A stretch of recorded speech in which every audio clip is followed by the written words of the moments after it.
Hello friends, मैं आज़ाद sir आपका अपना YouTube channel mentor study point में स्वागत है। जैसा कि दोस्तों आप जानते हैं, हम लोग इस चैनल के माध्यम से इतिहास का अध्ययन कर रहे हैं, यानी इतिहास पढ़ रहे हैं।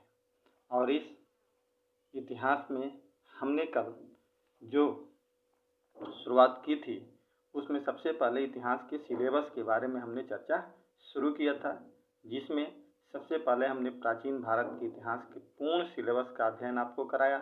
उसके बाद मध्यकालीन इतिहास, जिसे हम लोग मध्यकालीन भारत का इतिहास भी कहते हैं, इसके बारे में संपूर्ण सिलेबस के डिस्कस किया था। इसके बाद आज हम लोग आधुनिक भारत के इतिहास, जिसे मॉडर्न हिस्ट्री ऑफ इंडिया कहते हैं, इसके बारे में, इसके सिलेबस के बारे में अध्ययन करेंगे और डिस्कस करेंगे और एक एक पॉइंट को समझने का प्रयास करेंगे। और यहीं से मैं आपसे एक सलाह भी मांगूंगा। कमेंट में जो आप लिख कर देंगे या व्हाट्सएप ग्रुप के माध्यम से मुझे मैसेज करेंगे कि हम आपको कल की वीडियो में सबसे पहले प्राचीन भारत से शुरुआत करें या आधुनिक भारत से शुरुआत करें, इन दोनों में से कौन सी इतिहास से शुरुआत किया जाए। तो चलो दोस्तों, आज की वीडियो को हम लोग शुरुआत करते हैं आधुनिक भारत के सिलेबस के माध्यम से। देखिए दोस्तों, आधुनिक भारत के सिलेबस को हम दो भागों में बांटकर पढ़ते हैं। एक आधुनिक भारत यानी शुरू से लेकर के, यानी मुगलों के पतन के बाद से लेकर के 1947 तक के इतिहास में जितनी भी क्रमबद्ध तरीके से जो चीज़ें आई थी, उन सारे चीज़ों का जो हम अध्ययन करते हैं उसे हम लोग क्या कहते हैं, आधुनिक भारत में पढ़ते हैं।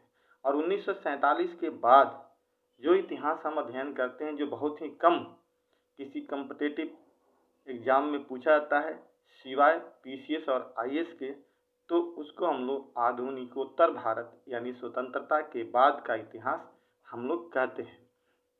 इसकी भी चर्चा हम लोग करेंगे कि आज़ादी मिलने के बाद हमारे इतिहास के, हमारे स्वतंत्रता सेनानी यानी जो हमारे आज़ाद भारत के जो लोग थे, उनके सामने कौन कौन सी समस्या आई थी, उसकी चर्चा करेंगे।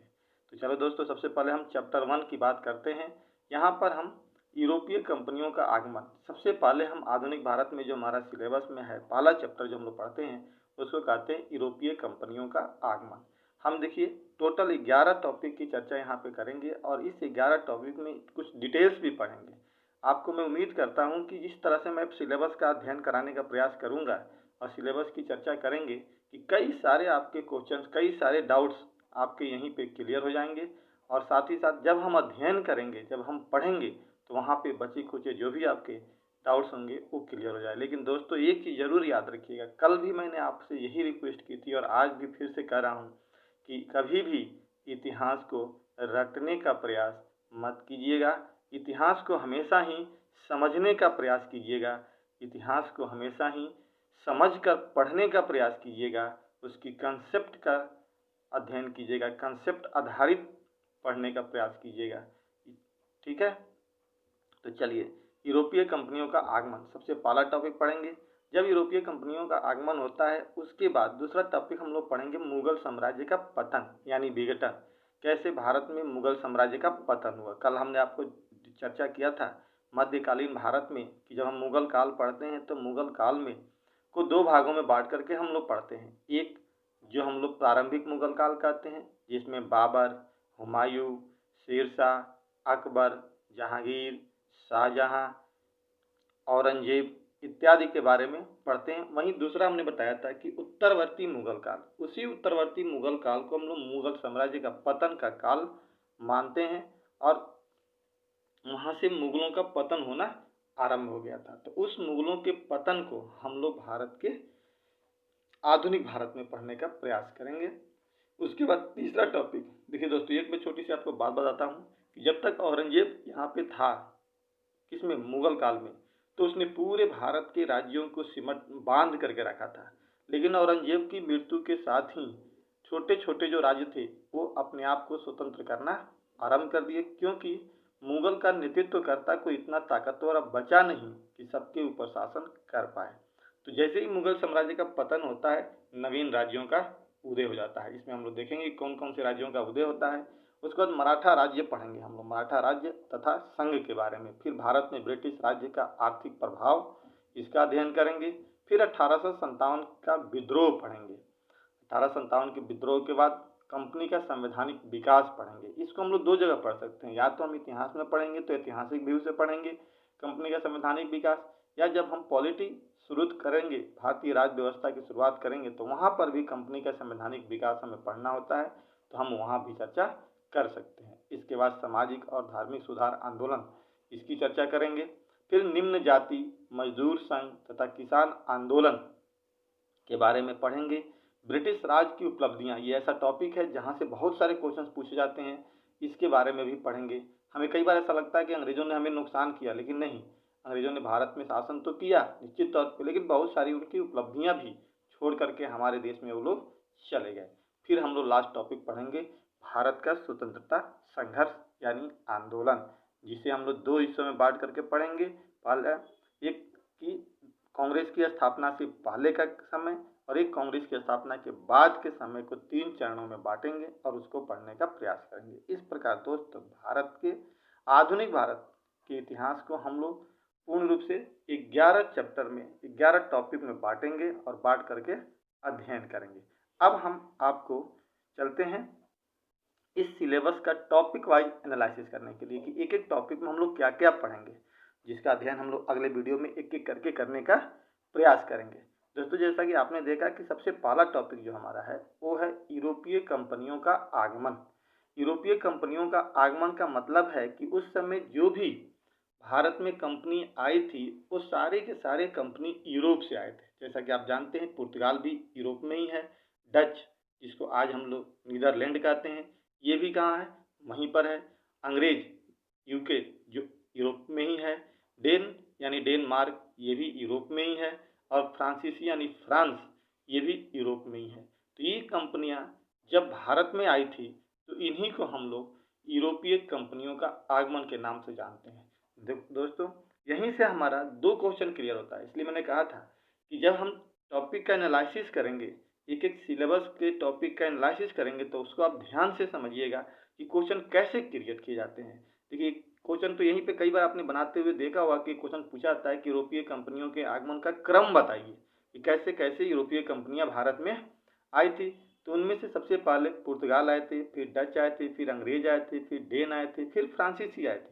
और ये क्वेश्चन यहीं से थोड़ा सा टफ एग्जाम में पूछा जाता है, मतलब लोकल एग्जामों में ना होकर के पीसीएस जैसे एग्जामों में पूछे जाते हैं कि इन कंपनियों के स्थापना का क्रम बताइए कि स्थापना कैसे कैसे हुआ था। तो इसमें हम थोड़ी सी चीज़ों को बदल देते हैं। पुर्तगाल तो पहले रहेगा ही रहेगा, दूसरे नंबर पे अंग्रेज आता है, तीसरे नंबर पे डच चले जाते हैं, फिर डेनमार्क तो ऐसे ही रहता है, और फ्रांसीसी लास्ट में तो होते ही होते हैं। इस प्रकार से हम लोग ये पढ़ेंगे और ये देखने का प्रयास करेंगे कि यूरोपीय कंपनियां भारत में क्यों आई, क्या ऐसी जरूरत पड़ गई 1498 ईस्वी में कि पुर्तगाल का जो पहला यात्री था जिसको हम लोग वास्को डी गामा कहते हैं, जो भारत आया था, वो क्यों आया और कैसे आया। तो इसकी चर्चा हम लोग करेंगे यूरोपीय कंपनियों के आगमन में। ठीक है दोस्तों, दूसरा टॉपिक हमारा है मुगल साम्राज्य का पतन यानी विघटन, यानी मुगल साम्राज्य का पतन। इसका मतलब ये है कि जब तक, मैंने अभी चर्चा किया था कि जब तक औरंगजेब भारत में मुगल साम्राज्य के केंद्र में बैठा रहा, उसके हाथ में नेतृत्व रहा, तब तक तो मुगल साम्राज्य अपने शान और शौकत से चलता रहा, लेकिन अंदर ही अंदर वो खोखला होता जा रहा था।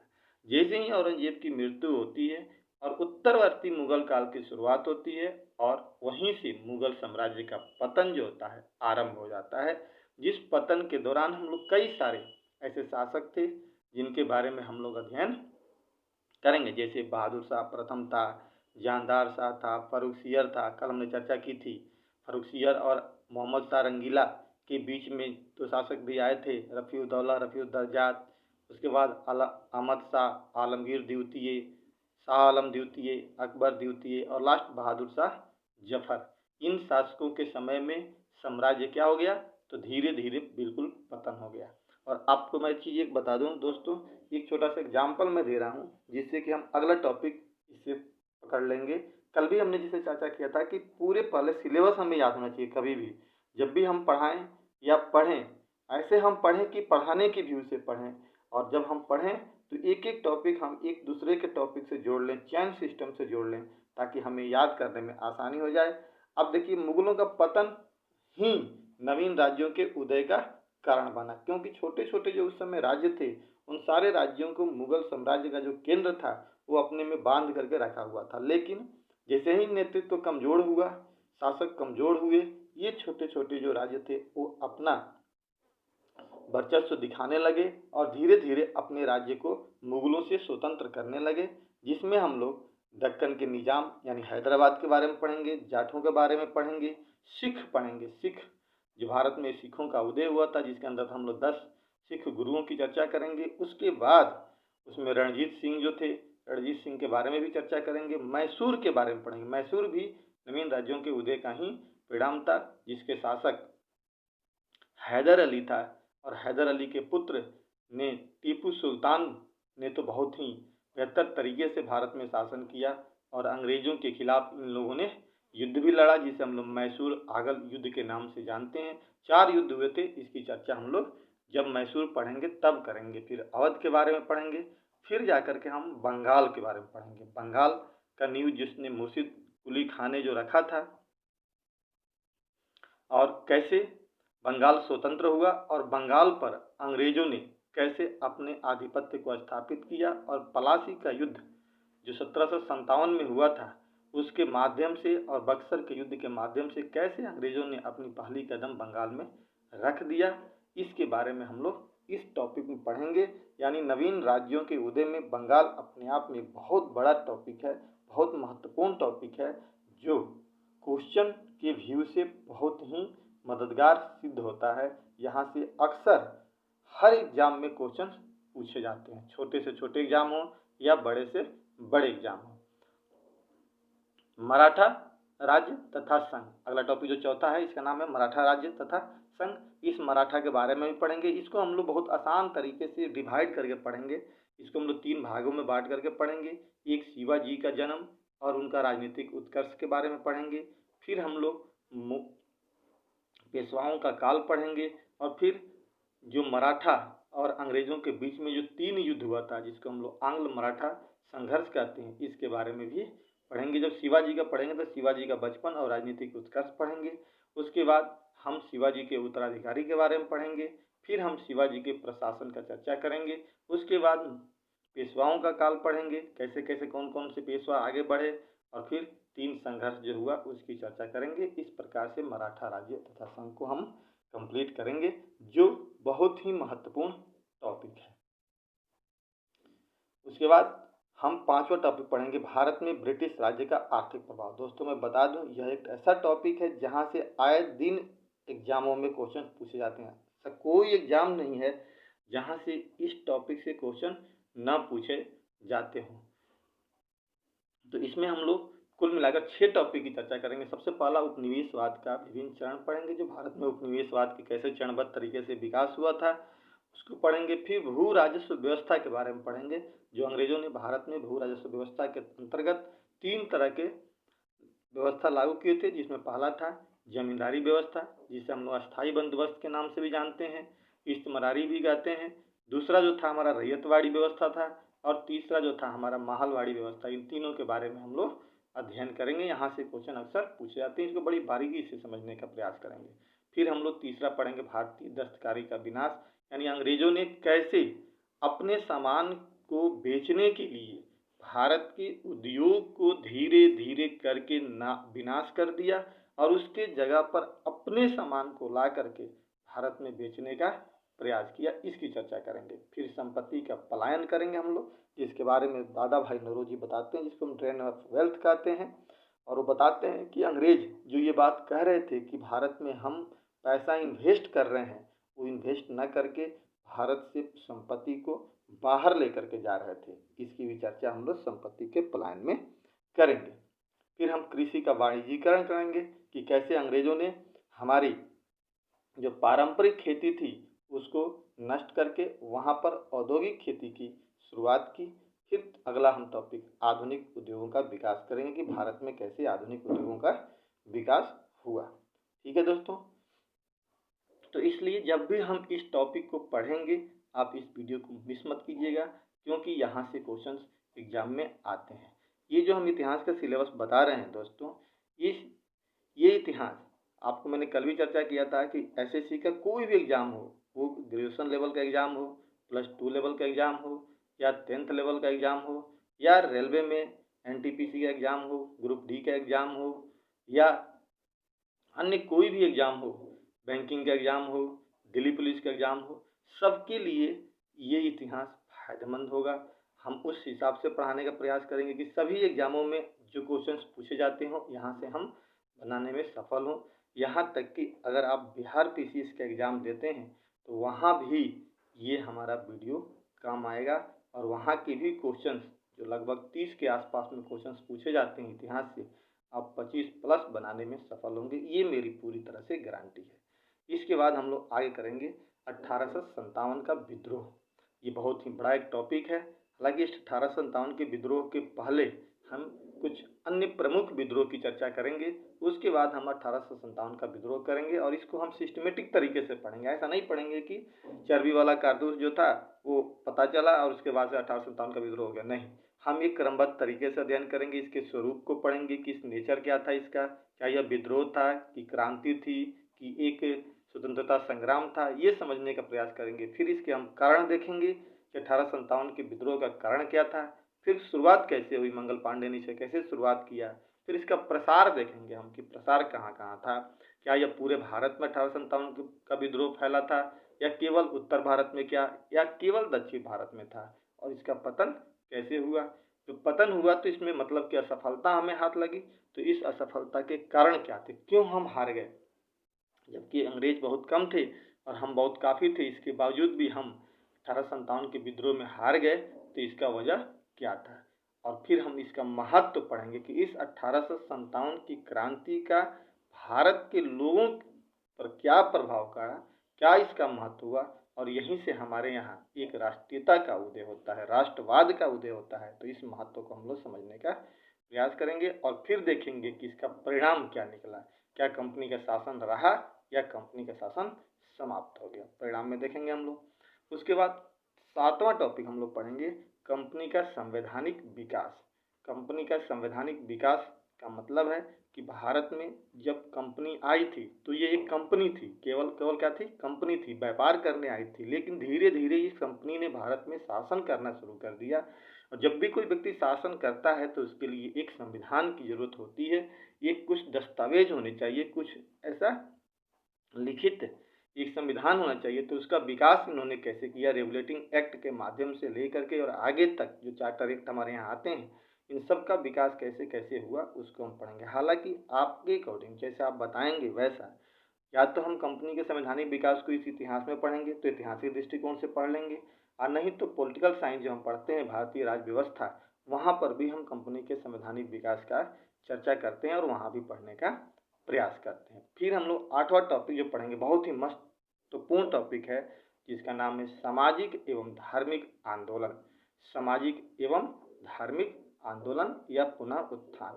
इसमें हम लोग पढ़ेंगे कि कैसे कैसे हमारे समाज में हमारे धर्म के खिलाफ जो अंग्रेजों ने जो मुहिम चलाई थी, उससे हम लोगों ने कैसे निपटा, समाज की हमारी बुराइयों को कैसे हमने दूर करने की कोशिश की, इन सब चीज़ों की हम लोग चर्चा करेंगे। इसमें हिंदू समाज में कुछ सुधारक होंगे, सुधार आंदोलन होंगे, जैसे राजा राम मोहन राय हो, या अन्य सुधारक आंदोलन होंगे। फिर मुस्लिम सुधार आंदोलन, पारसी सुधार आंदोलन और सामाजिक सुधार आंदोलन के बारे में हम लोग इस टॉपिक में चर्चा करेंगे। ये भी बहुत ही महत्वपूर्ण टॉपिक है। इसके बाद फिर हम लोग निम्न जाति आंदोलन के बारे में पढ़ेंगे कि छोटे छोटे जातियों ने कैसे अब भारत में आंदोलन किया था, मजदूरों ने अपना संघ बनाकर कैसे आंदोलन किया था, और किसान आंदोलन जो बहुत ही महत्वपूर्ण आंदोलन होते थे, ये आंदोलन के बारे में भी हम लोग चर्चा करेंगे। और कुछ 20वीं शताब्दी में जो कृषक आंदोलन होते हैं उनकी भी चर्चा हम लोग करेंगे। इसके बाद हम लोग ब्रिटिश राज्य की उपलब्धियां पढ़ेंगे यहाँ पे, जो बहुत ही महत्वपूर्ण है और बहुत सारा चीज़ इसमें पढ़ना है। ब्रिटिश राज की उपलब्धि से कहने से ही पता चलता है कि ब्रिटिश जो राज था, यानी भारत में जो अंग्रेजों का शासन था, उन्होंने भारत के लिए भी तो कुछ काम किया था। तो क्या ऐसी चीज़ थी जो भारत के लिए उपलब्धि बन गई, तो भारत में सबसे पहले अंग्रेजों ने ही स्थानीय स्वशासन का विकास किया। ऐसा माना जाता है कि 1882 ईस्वी में आसपास में मद्रास में सबसे पहले भारत में स्थानीय स्वशासन की शुरुआत हुई थी, जिसको हम लोग लोकल गवर्नमेंट कहते हैं। फिर भारत में समाचार पत्र, जो आज हम लोग न्यूज पढ़ते हैं, इस समाचार पत्र का भी विकास किसने किया? अंग्रेजों के माध्यम से ही भारत में किया गया था। फिर हम लोग देखेंगे शिक्षा, शिक्षा का विकास अंग्रेजों ने कैसे किया? जो पाश्चात्य शिक्षा यानी जो अंग्रेजी शिक्षा थी, हमारे यहाँ तो पहले क्या था, उर्दू फारसी, जब मुगल थे तो उर्दू फारसी की बात थी, तुर्की की बात थी, जब भारत में आए तो संस्कृत था, तो ये तो कोई विकास की भाषा थी नहीं। लेकिन उसके जगह पे अंग्रेजों ने अंग्रेजी को लाया, जो एक विकास की भाषा थी, और उस जिसे हम लोग पाश्चात्य शिक्षा कहते हैं, और उस अंग्रेजी के माध्यम से धीरे धीरे धीरे धीरे अंग्रेजों ने कैसे यहाँ पे शिक्षा का विकास किया, इसकी चर्चा करेंगे। फिर हम लोग भारत में ब्रिटिश गवर्नर एवं गवर्नर जनरल या वायसराय की चर्चा करेंगे, जो सबसे महत्वपूर्ण टॉपिक है। यहाँ से कई बार क्वेश्चन पूछे जाते हैं कि भारत में कब गवर्नर हुआ करते थे, कब गवर्नर जनरल की बात आई, कब से वायसराय हुआ, या कई बार ये पूछा जाता है कि इसमें से कौन सा व्यक्ति भारत का गवर्नर जनरल है या कौन सा वायसराय है। उसमें से कोई गवर्नर होता है, कोई गवर्नर जनरल होता है, वायसराय। मतलब ये कहने का मतलब ये है कि कहाँ से कैसे कैसे स्टेप बाय स्टेप हमारा जो डेवलपमेंट होता है यहाँ पे, उसकी चर्चा हम लोग इसमें करेंगे। और मैं उम्मीद करता हूँ कि बहुत बेहतर तरीके से आपको इसको समझाने का प्रयास करूँगा, और यहाँ से आपका एक भी क्वेश्चन नहीं छूटेगा। फिर हम भारत में अकाल नीति का विकास के बारे में पढ़ेंगे, कैसे अकाल नीति का विकास होता है। अकाल तो भारत में पढ़ते रहते थे, उसके बारे में चर्चा करेंगे। फिर लास्ट टॉपिक जो होगा, भारत का स्वतंत्रता संघर्ष, जिसे हम लोग भारत का स्वतंत्रता आंदोलन भी कहते हैं, इसकी चर्चा करेंगे। ये सबसे महत्वपूर्ण टॉपिक है, अक्सर सबसे ज़्यादा क्वेश्चंस यहीं से पूछे जाते हैं। और अक्सर हम देखते हैं किताबों में जब हम पढ़ते हैं ना, तो देखिए ये जो भी सिलेबस है इसको हमने अपने तरीके से लिखा है, अपने तरीके से समझाने का प्रयास कर रहा हूँ, और अपने तरीके से इसको हमने डिफाइन किया है ताकि आपको बहुत आसान शब्दों में सिलेबस पहले समझ में आ जाए। जब आपको सिलेबस समझ में आ जाएगा, एक एक टॉपिक समझ में आ जाएगा, तो निश्चित तौर से आपको ये पता चलने लगेगा कि हमें आगे क्या पढ़ना है और कहाँ पर किस चीज़ का अध्ययन करना है। ये हमारे लिए सबसे महत्वपूर्ण होता है। मैं आपको छोटा सा एक कहानी अपने बारे में बता रहा हूँ कि हम लोग जब मुखर्जी नगर में पढ़ा करते थे, तो वहाँ पर जब इतिहास विषय पर तब डेमो होता था तो हम लोग जाते थे। तो उस डेमो में या फ्री क्लासेज जो होती थी एक दिन की 3-3 घंटा 4-4 घंटा तक एक टीचर केवल और केवल इतिहास के सिलेबस के बारे में चर्चा करते थे, और हम लोग उसको नोट डाउन कम से कम 5 से 6 पेजों में करते थे। यानी जब हम बोर्ड पे सिलेबस की चर्चा करते हैं तो यहीं से हमारा सारा कंसेप्ट डाउट्स हमारे क्लियर हो जाते हैं, और हम एक एक चीज़ों के बारे में अध्ययन करना सीख लेते हैं, और इतिहास क्लियर होता है। और एक चीज़ ज़रूर याद रखिएगा, इतिहास को कभी रटना नहीं है, समझना है और समझ करके पढ़ना है। अब देखिए भारत का स्वतंत्रता संघर्ष, भारत के स्वतंत्रता संघर्ष में हम लोग 2 टॉपिक पढ़ेंगे। एक तो भारतीय राष्ट्रीय कांग्रेस की स्थापना से पूर्व महत्वपूर्ण जो राजनीतिक संगठन थे उसके बारे में हम लोग चर्चा करेंगे। कहने का मतलब ये है कि जब हम 3 चरणों में बात करते हैं कि हम स्वतंत्रता आंदोलन को 3 चरणों में पढ़ते हैं, यानी 1885 से लेकर के 1905। 1885 क्यों डिसाइड करते हैं? क्योंकि यहीं पे भारत में कांग्रेस की स्थापना हुई थी। 1885 में कांग्रेस की स्थापना हुई थी, और वहीं से हम नेशनल मूवमेंट की शुरुआत मानते हैं। फिर 1905 से लेकर 1919 तक द्वितीय चरण पढ़ते हैं, और 1919 से लेकर के 1947 तक तृतीय चरण की बात करते हैं, जिसे हम लोग भारतीय इतिहास में गांधी युग के नाम से भी जानते हैं, क्योंकि यहाँ से भारतीय राजनीति में गांधी जी का प्रवेश हो चुका था। वैसे तो आ गए थे पहले ही, लेकिन कहते हैं ना, पूरे होल ओवर इंडिया के लेवल पे यानी नेशनल राष्ट्रीय स्तर पे जब उन्होंने आंदोलन करने की प्रक्रिया शुरू की थी तो 1920 में ही सबसे पहला आंदोलन किया था। उसके पहले तो छिटपुट आंदोलन जो हुआ था चंपारण वगैरह में, इसकी भी चर्चा हम लोग करेंगे। लेकिन यहीं पे पूर्ण रूप से वो भारतीय राजनीति पर छाने लगते हैं, इसीलिए इस पूरे चरण को हम लोग गांधी युग के नाम से जानते हैं। और ये क्वेश्चन पिछली बार दिल्ली पुलिस के एग्जाम में पूछा भी था कि 1919 से लेकर 1947 के काल को हम किसके नाम से जानते हैं? गांधी युग के नाम से, जवाहरलाल नेहरू युग के नाम से, सुभाष के नाम से, या भगत सिंह के नाम से हम लोग जानते हैं? तो इसका क्वेश्चन का आंसर होता है गांधी युग के नाम से जानते हैं। लेकिन दोस्तों 1885 में जब कांग्रेस की स्थापना हो गई तो मेरा एक बात यहीं पे है कि क्या वो एक दिन की प्रक्रिया थी? क्या ऐसे लोग आए और 1885 में कांग्रेस की स्थापना कर दी? नहीं, इससे पहले छोटे छोटे स्तर पे भारत में कई संगठनों का उदय हो रहा था, जिसकी नींव 1836 में ही पड़ गई थी बंगाल में, और वहाँ से धीरे धीरे कुछ राजनीतिक संगठन बंगाल में स्थापित हुए। कम से कम 5 से 6 राजनीतिक संगठन, छोटे छोटे जो संगठन थे वो बंगाल में स्थापित हुए। जो पढ़े लिखे लोग थे उन लोगों ने स्थापित किया। उसके बाद से कुछ संगठन मुंबई में स्थापित हुए और कुछ संगठन मद्रास में भी स्थापित हुए।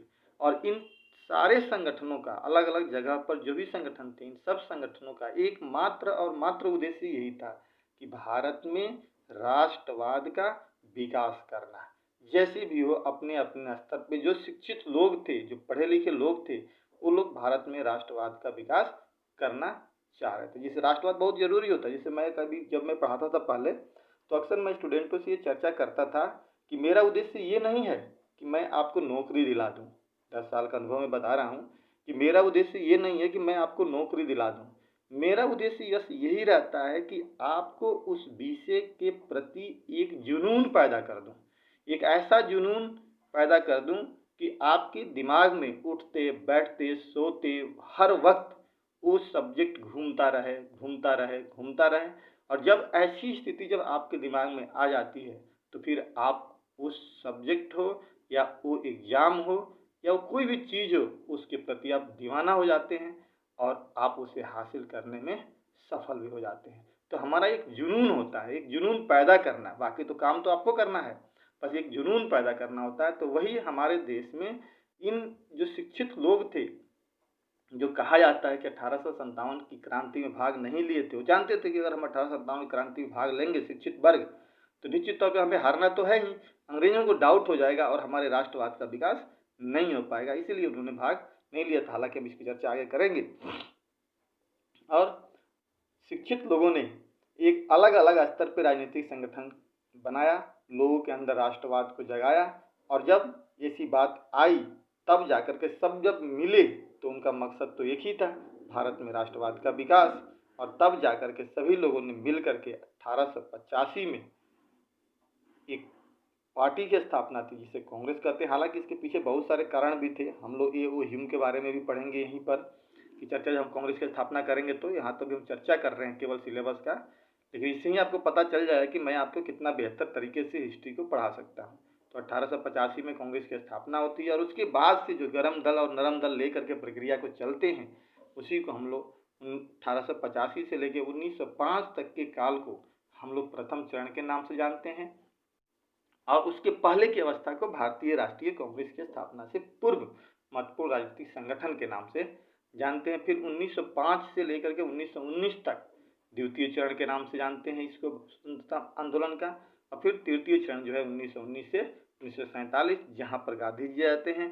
और गांधी जी अपने बहुत 3 महत्वपूर्ण आंदोलन, यानी सबसे पहला 1920 में असहयोग आंदोलन, 1930 में सविनय आंदोलन और 1942 में भारत छोड़ो आंदोलन के माध्यम से क्या करते हैं, देश को आज़ाद कराने में एक महत्वपूर्ण भूमिका निभाते हैं।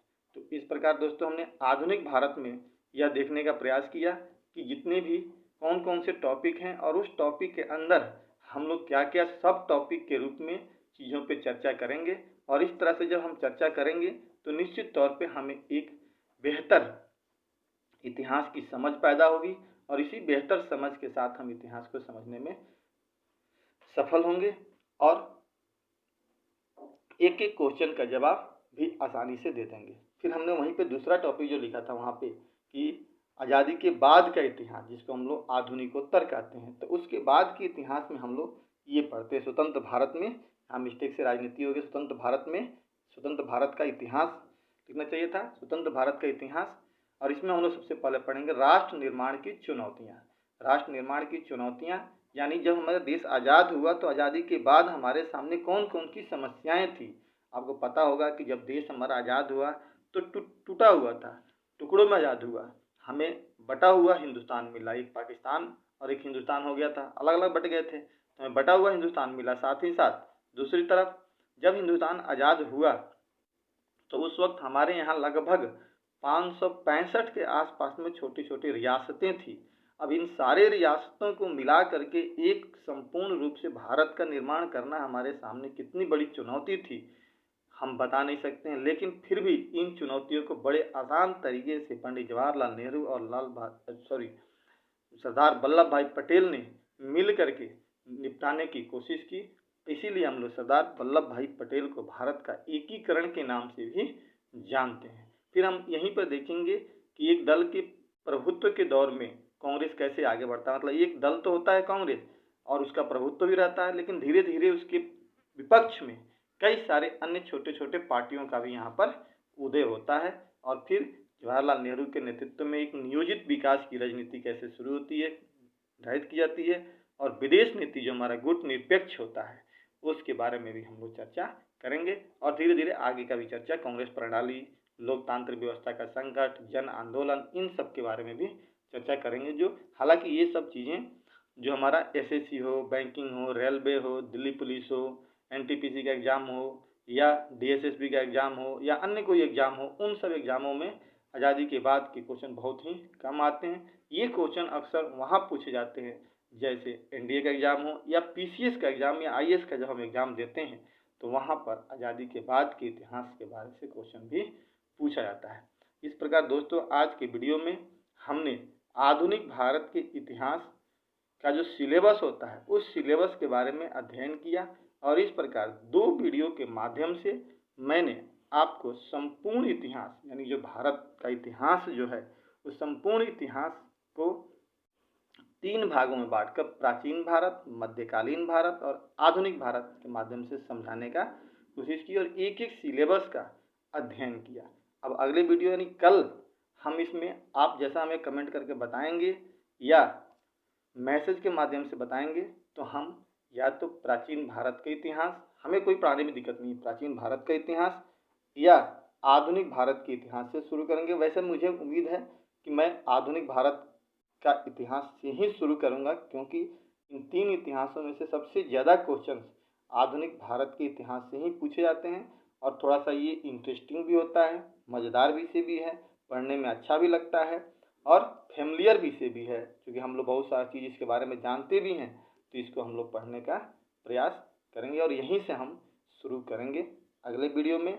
दोस्तों आप इसे ज़रूर देखिए और एक अच्छे तरीके से समझने का प्रयास कीजिए कि मैंने क्या बताया, और कभी भी इतिहास को रटने का प्रयास मत कीजिएगा। ये मेरा आपसे शुरू से ही अनुरोध होगा। और हम कैसे बताते हैं उस कंसेप्ट को समझने की कोशिश कीजिएगा, कंसेप्ट आधारित चीज़ों का पढ़ने का प्रयास कीजिएगा।